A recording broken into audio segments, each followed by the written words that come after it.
বিসমিল্লাহির রহমানির রহিম। আসসালামু আলাইকুম। আজকে আপনাদের সাথে একটা সুন্দর রেসিপি আমি আজকে আপনাদের সাথে শেয়ার করব। এটা মুখরোচক খাবার।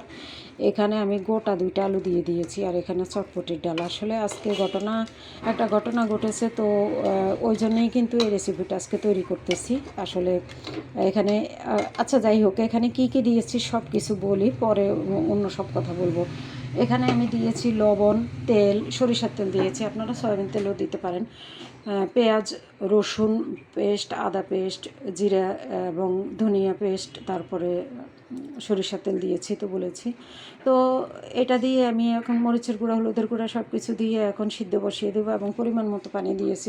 আসলে আজকে আমি বেলপুরি তৈরি করব, তো বেলপুরি তৈরি করার জন্য কিন্তু আমার এটা মাস্ট বি লাগবেই। সো আমি এখন বসিয়ে দিব চুলায়।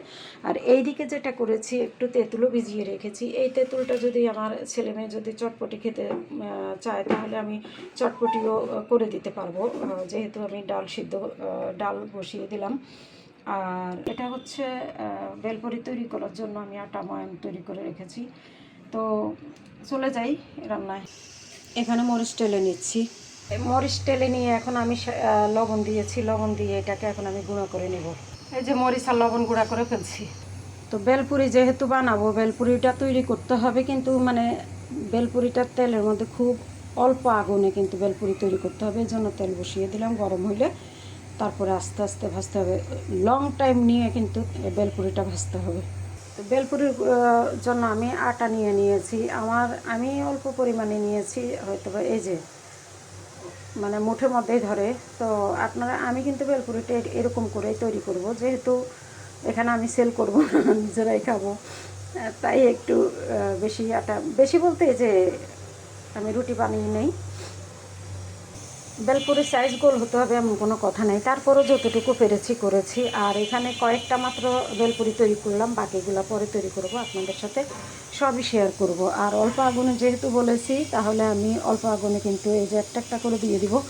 আর এখানে কিন্তু আমি বড় ফ্রাই প্যান নিয়েছি। বড় ফ্রাই প্যানে আমি যে কয়টা দিতে পারি ওই কয়টা আমি ভেজে নিব, এরকম করে দিয়ে যেহেতু অনেক টাইম নিয়ে এটা হবে, সো কোনো সমস্যা হবে না। আচ্ছা, আমি যে ডালের সাথে যে 2টা আলু দিয়েছি, ওই 2টা আলু আমি তুলে নিলাম। তুলে নিয়ে আমি এখন একটু, যেহেতু গরম, সেহেতু এটা দিয়ে আমি একটু ম্যাশ করে নিয়ে আমি ডালের মধ্যে দিয়ে দিব। এই যে এটা হচ্ছে আমার ডাল।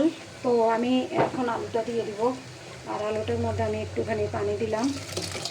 এখন আবার আমি ঢাকনাটা লাগিয়ে দেব। তো এই যে আমি বেলপুরির জন্য এখানে শসা, কাঁচামরিচ, পেঁয়াজ এগুলো কেটে নিয়েছি। আর এখানে তো মরিচ গুঁড়া করেছি, এখানে তেঁতুলের রসটা রেখেছি, একটু ঘন করেছি, আমি একটু চিনি দিয়েছি, সাথে লবণ দিয়েছি। আর এই হচ্ছে আমার বেলপুরির আইটেম, আর এই হচ্ছে মূল আইটেম বেলপুরি। এটা কিন্তু সেই লেভেলের মুচমুচে। ফাইনালি আমার বেলপুরি রেডি। তো ঠিক আছে, সবাই ভালো থাকবেন। কেমন লাগলো অবশ্যই জানাবেন।